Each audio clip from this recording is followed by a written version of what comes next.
Assalamualaikum warahmatullahi wabarakatuh, para mahasiswa sekalian. Dalam kesempatan kali ini, saya akan menjelaskan tentang gastroenteritis. Nah, gastroenteritis ini masuk dalam kuliah dalam blok digestif. Jadi, para mahasiswa sekalian, untuk memahami dan lebih mendalami gastroenteritis, selain daripada kuliah yang saya berikan, bisa membaca literatur-literatur yang sudah disampaikan pada daftar kepustakaan pada modul. Baik. Nah, kita bahas gastroenteritis. Nah, kalau kita lihat, kok kayaknya kita bahasnya kok stool ya, nggak keren banget ya. Tetapi sebenarnya ini penting dan wajib diketahui oleh karena dokter pasti akan menangani kasus-kasus yang datang ke praktek kalian ya.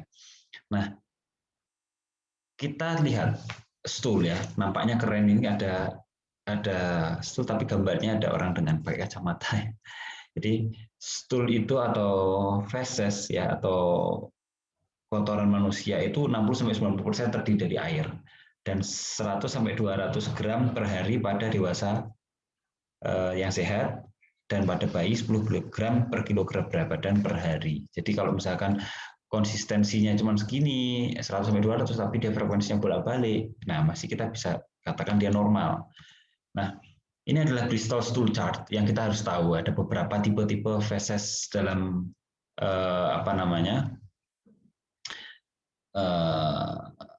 bentuknya ya, berdasarkan bentuknya. Ada tipe 1 ya terpecah-pecah gitu, tipe 2 yang disosis ya, tapi kelampi ya, jadi agak berdungkul gitu ya. Kemudian yang tipe 3 tapi ada seperti sosis tapi ada permukaannya ada yang rata-rata gitu ya.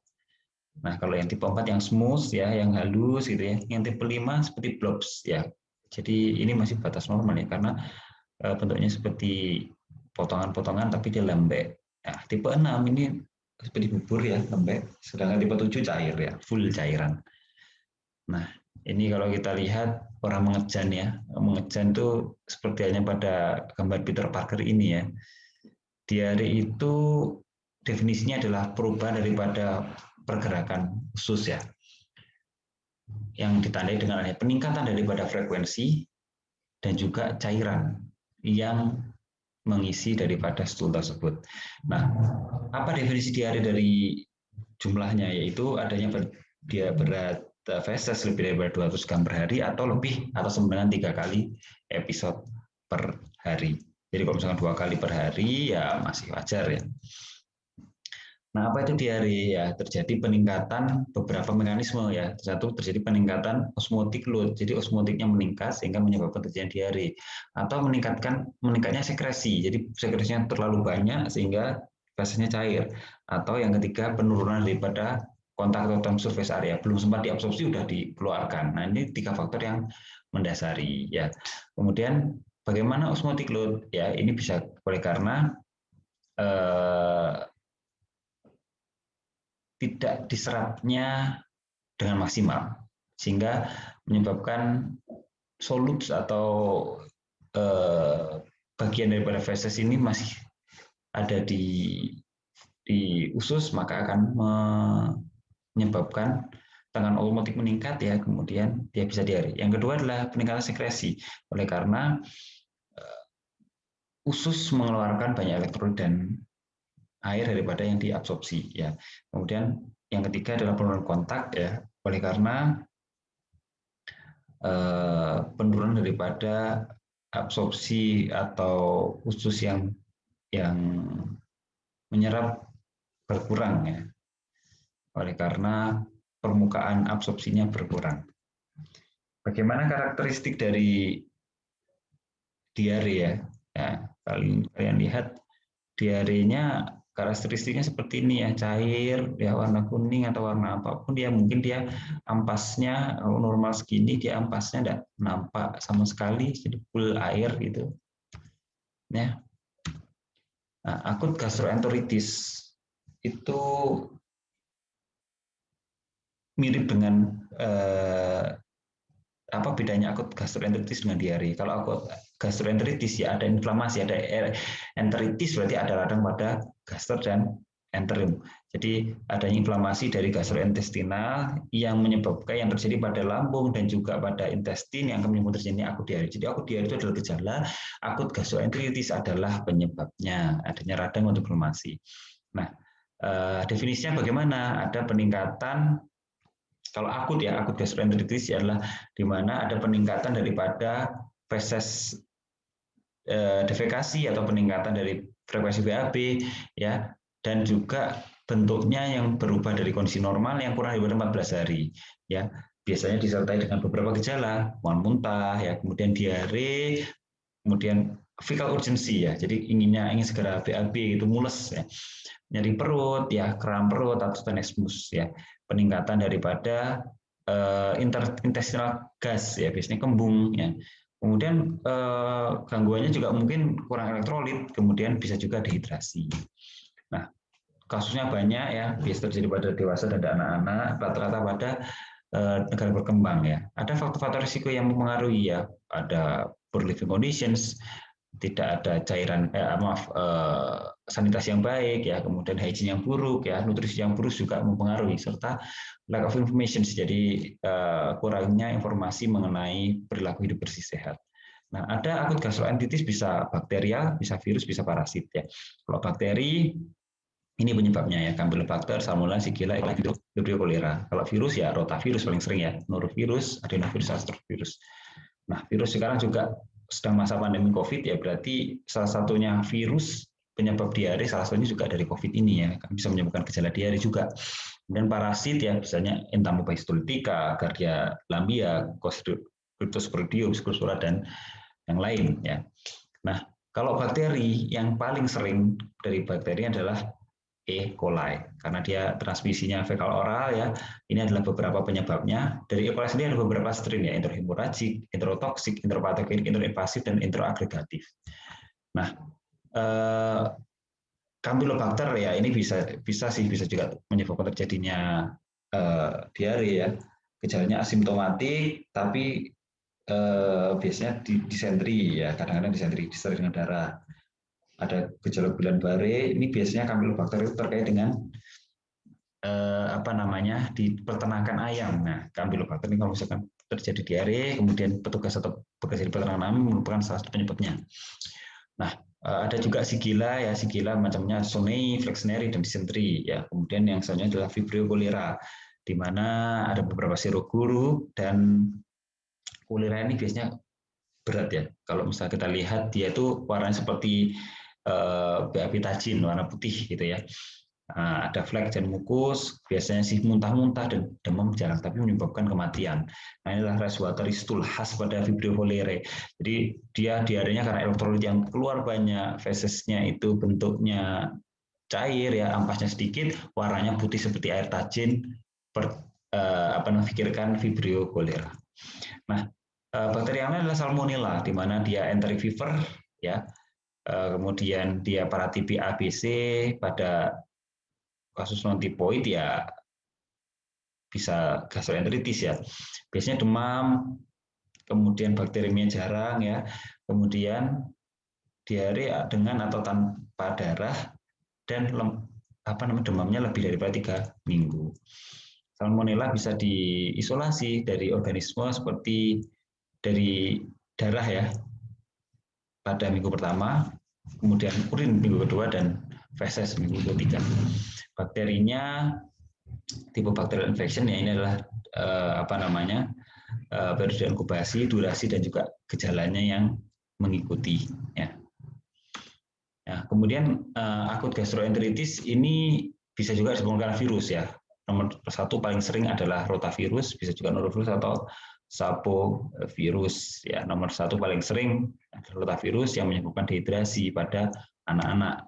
Nah, bagaimana kalau parasit ya? Kalau parasit biasanya Giardia, Cryptosporidium, Entamoeba histolytica. Dari gambaran ini ditemukan pemeriksaan feses lengkap pada amebanya ya. Ini bisa diperiksa pada pemeriksaan mikroskopis feses ya.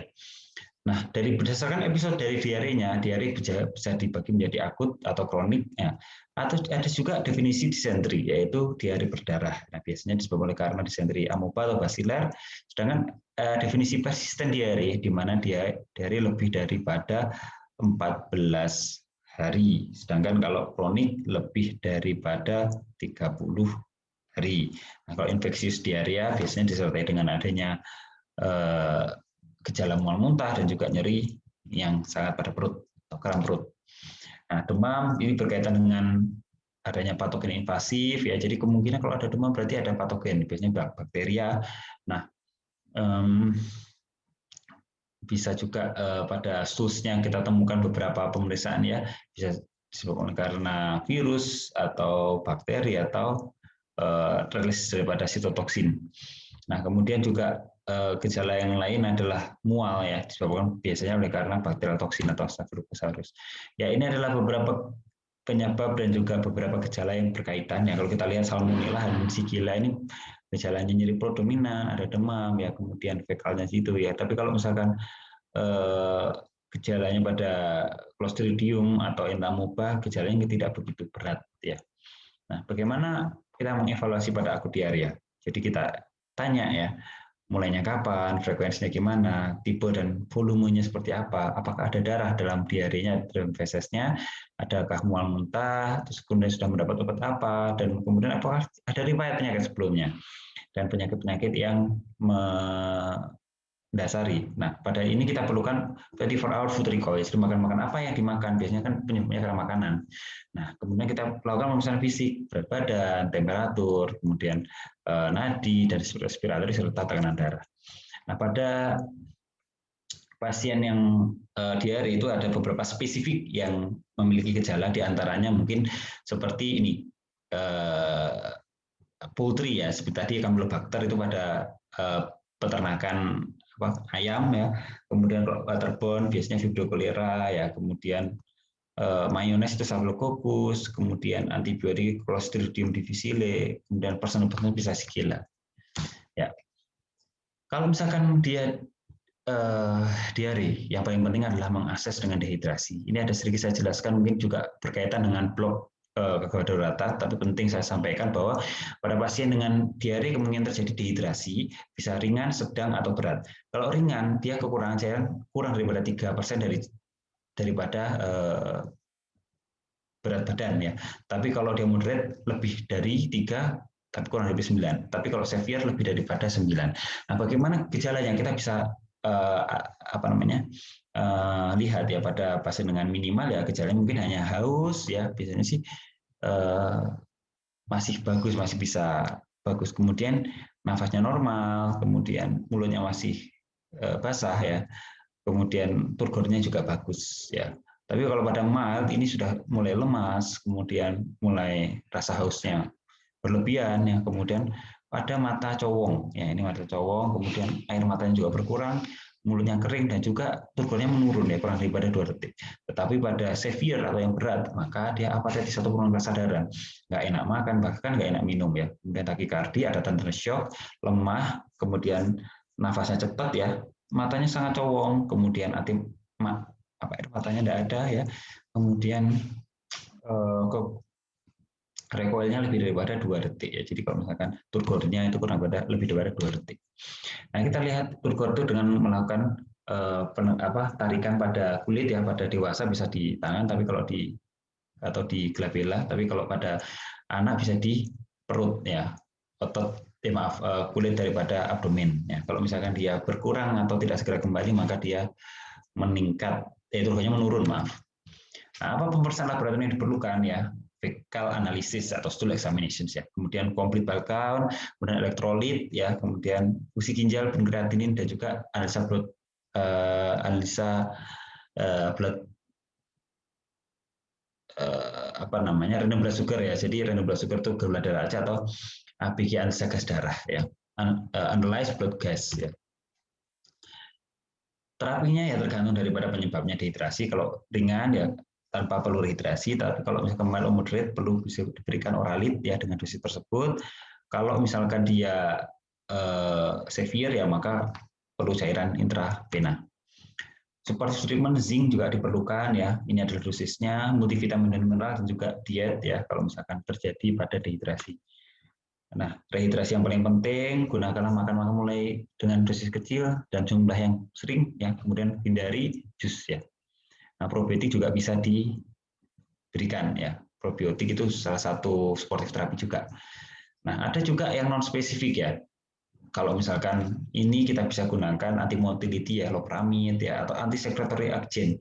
Cuman pada ini tidak bisa digunakan pada dewasa dan kolera ya, anti secretory ini. Kemudian absorben juga bisa ya, atabulgit, kolinpektin yang untuk berfungsi untuk menyerap absorben, menghambat absorpsi daripada feses. Nah, antibiotik kapan diberikan? Jika ada tanda-tanda infeksi bakteri, maka kita bisa berikan obat-obatan sesuai dengan penyebabnya. Kalau misalkan Shigella bisa dengan ciprofloxacin, cephalosporin generasi ketiga, ya, azithromycin, ya. Kalau E. coli, EPEC, ETEC, EYEC ini bisa dengan cotrimoxazole, ya, trimethoprim sulfamethoxazole atau ciprofloxacin. Kalau salmonella, ya seperti hanya pada terapi Shigella. Ya. Kalau pada dewasa dan anak-anak, ya kalau kolera ini adalah pilihannya doxycycline, azithromycin atau ciprofloxacin. Tapi kalau Shigella, ya sama ciprofloxacin, pivmexilinam atau ceftriaxone. Amobiasis tentunya dengan anti-amoeba, metronidazole, giardiasis, campylobacter, ya giardiasis dengan anti-amoeba, ya metronidazole, tinidazole, ordinazole atau secnidazole. Kalau campylobacter, azithromycin atau quinolone ya. Nah, kalau pada dewasa bagaimana ya? Seperti halnya pada anak juga asesmen pada umumnya, kemudian manage dehidrasi, kemudian cegah dehidrasi dengan pemberian oral solutions. Jadi seperti halnya pada oralit, ya tanda-tanda dehidrasi diawasi, apakah ada gejala, kalau misalnya gejala diatasi. Ya kemudian ada beberapa obat-obatan manajemen ya berdasarkan epidemiologi, kemudian berdasarkan gejala, ya apakah bloody diare, abdominal pain, disentri, wasting, atau fekal atau inflamasi. Kemudian lakukan pemeriksaan spesimen dan juga antibiotik sesuai dengan penyebabnya. Kapan kalau misalkan pasien dirawat inap itu di KRS kan ya, kalau stabil, vital sign-nya, kencingnya normal ya, makan minum cukup, kemudian bisa mengkonsumsi obat secara oral ya. KIE penjelasan pada keluarga, bagaimana tentang hygiene, bagaimana tentang makanan yang aman ya, tentang preparasi yang aman, kemudian bagaimana sanitasi yang baik ya. Cuci tangan penting juga karena salah satu penularan daripada diare adalah kontak ya, maka harus cuci tangan baik. Kemudian ya kita perlu KIE dan penjelasan lebih baik tentang cuci tangan, tentang 5 moments pada hygiene pada pasien yang dirawat inap ya. Kemudian karena tangan sampai sering sekali ya, kalau kita tahu bahwa cuci tangan 6 langkah itu mencegah terjadinya penularan secara kontak langsung. Nah, ini adalah 7 langkah mencuci tangan. Saya kira cukup sekian kuliah dari saya. Terima kasih atas segala perhatiannya. Mohon maaf bila kurang lebihnya. Saya akhiri. Wassalamualaikum warahmatullahi wabarakatuh.